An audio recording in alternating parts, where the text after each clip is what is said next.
critical needs that need to be done urgently. I'm being joined by the Minister of Water Resources, Mr. Suleiman Adamu. He joins us from our Abuja studio. Thank you so much, Honorable Minister, for coming tonight on the program. You've heard and seen a lot of reactions of Nigerians to the events of the past days, including the speech of the president. First and foremost, let me get your quick reaction to what Pastor Bakari said there about the issue of restructuring this nation. He said all is pointing at what needs to be done, the restructuring of this country. Is it difficult for the government of the day to make that happen? Thank you very much for having me. Good evening, viewers. First of all, let me join the rest of the country in expressing our condolence and sympathies to those that lost their lives or were maimed by these sad events that happened in the last 1 week. Well, I am not a student of political science, but one thing I know as a political animal is that the citizen of this country is that restructuring means to different people. So I'm not sure that we've even reached a consensus as a country as to what restructuring means. If you ask different people, they have different ideas about what restructuring is all about. But I think, for me, it's really not the problem of our constitution, but it is the problem of how we operate it. We have a constitution that is running this country, that is governing the affairs of this country.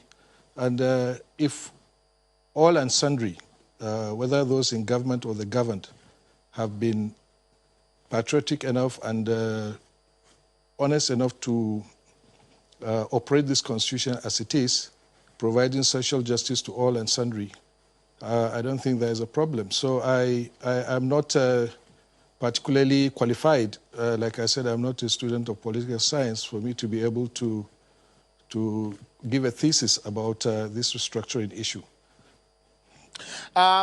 Minister, if you look at the events of the past days and what we have experienced in the country, the crises here and there, security, be it a security crisis, economic crisis, all are begging for a bigger solution. They are not in themselves an isolated problem. So a lot of people are thought about how we can get out of here. Now we have a major crisis on our hands, and a lot of people are now looking at a bigger picture. For you, as a serving minister under this government, what do you think, perhaps, is this government thinking about that? Are you discussing it in your cabinet meetings on how to, in the bigger picture, resolve the problems of this country?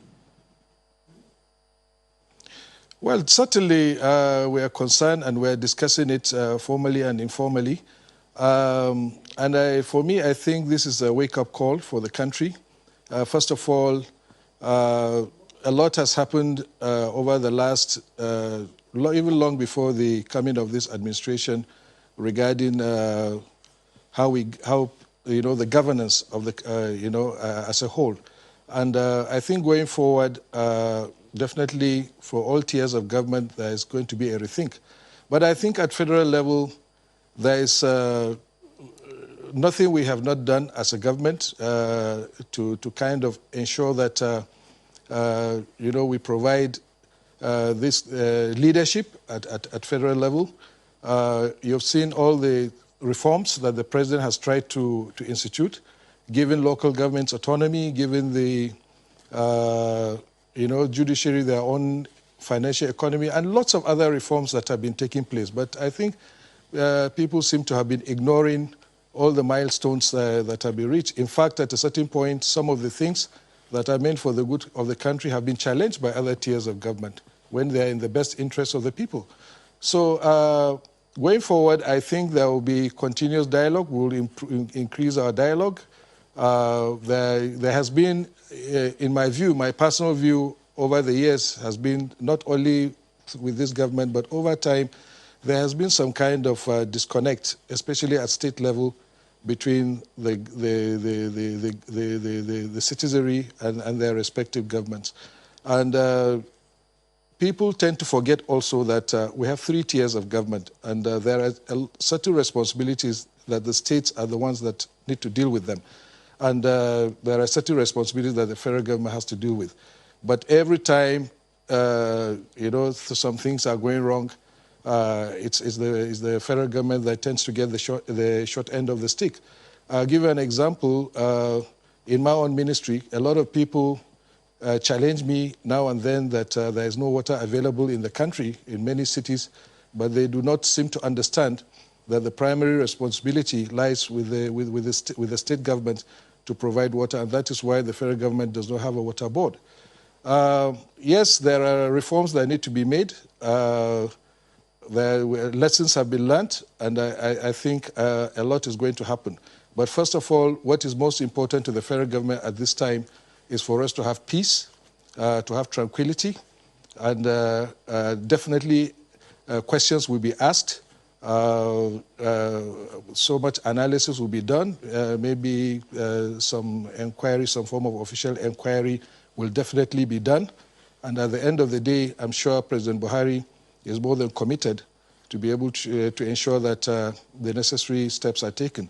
Let's not forget that even the NSAS protests, I know as far back as 2018, the president initiated a reform of the police, and SARS in particular, and some recommendations have been made. But we also need to appreciate that sometimes government processes and procedures take a long time because everything has to be done according to the laws and according to regulations. And maybe the reforms took too long, but I think now there is a great cause for us to accelerate whatever reforms we need to do.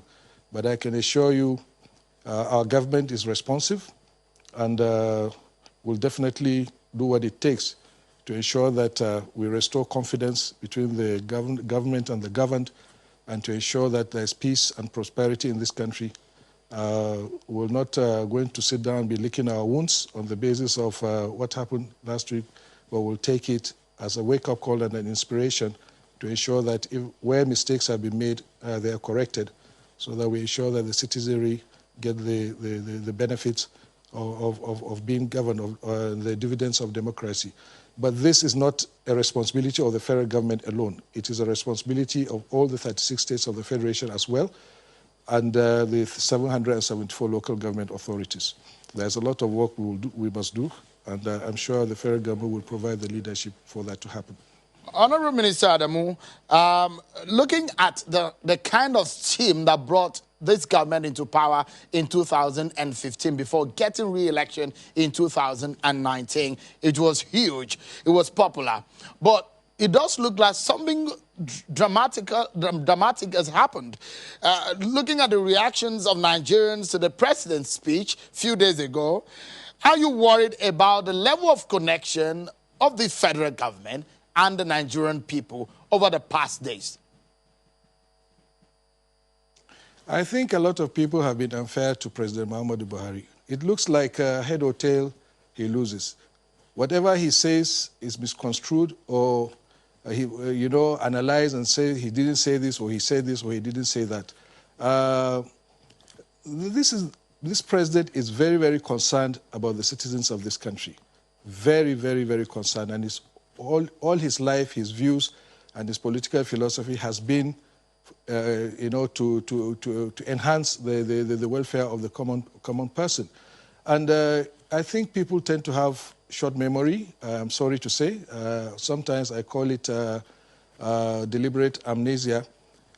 People forget the challenges that this government faced when it came. When we mention it, they say, okay, stop talking about it and tell us what you're going to do. Okay, we've done a lot. We met a complete mess. No savings, no nothing. The president has said it over and over again. First month when the president came into office, oil had dropped from what other governments used to enjoy it at 100 and 140 barrels a day to only $28 a barrel. And then barely 6 months later, we saw the continuous bombardment and explosion of crude oil pipelines, which resulted in us getting only about 500,000 to 600,000 barrels of crude per day, compared to 2.1, 2.3 million barrels that previous governments used to enjoy. So there have been a lot of problems. We inherited, you know, the insurgency. Within a few months, we were able to make a lot of progress in getting them out of Nigerian territory. And then subsequently, this pandemic came. We've had also a lot of cases related to banditry and so on. And there are a lot of problems that this government has inherited. But along the way, we had the economic recovery and growth plan, which brought us out of recession. And we've been working on a new economic strategy and a new vision for the country to take us to the year 2050. A lot of things have been done, but I think those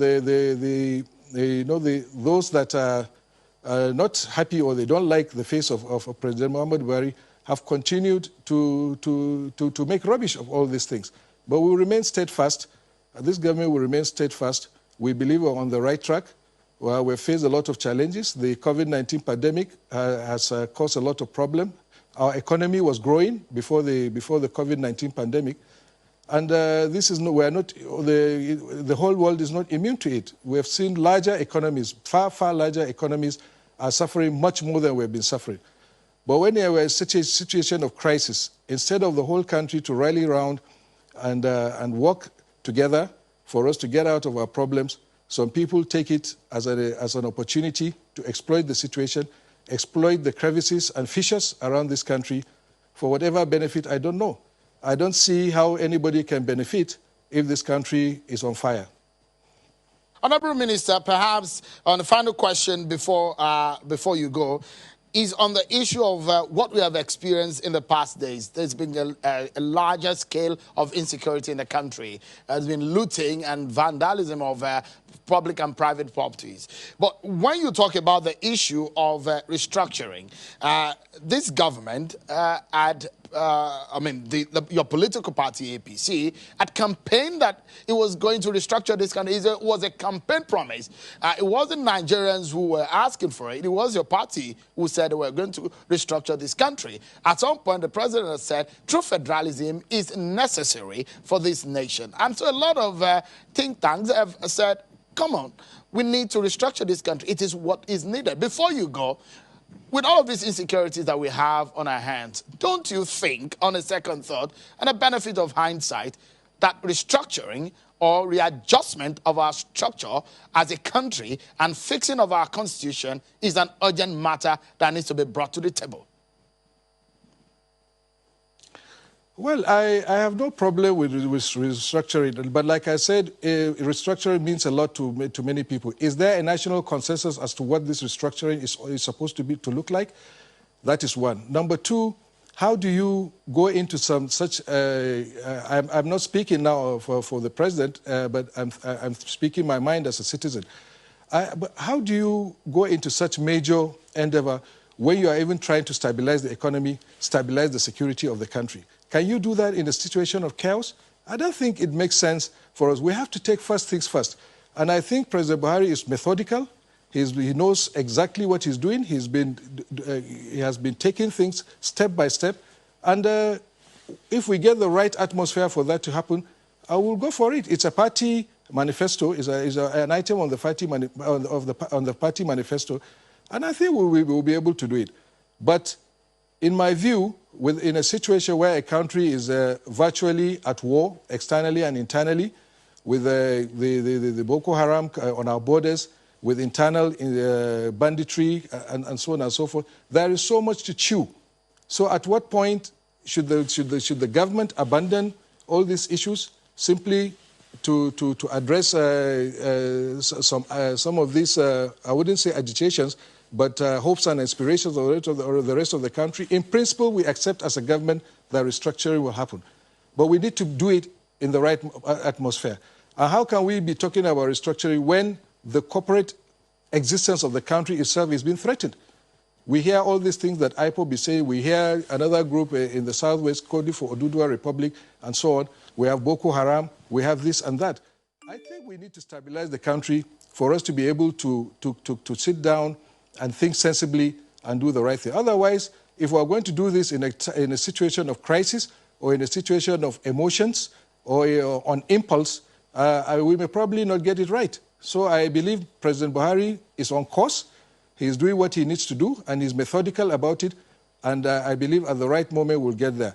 I hope that this crisis has come to an end. It will abate and run its course so that we can sit down as a nation and then, first of all, heal wounds, restore the security situation in the country, restore normalcy, and then we can be able to talk about these things. But I don't think in these kinds of situation that this is what we should be talking about at the moment, honestly. Honorable Minister for Water Resources, Suleiman Adamu, thank you indeed for your time tonight on the program. Thank you very much. So, you've heard from the side of the government, the plan of this government in the midst of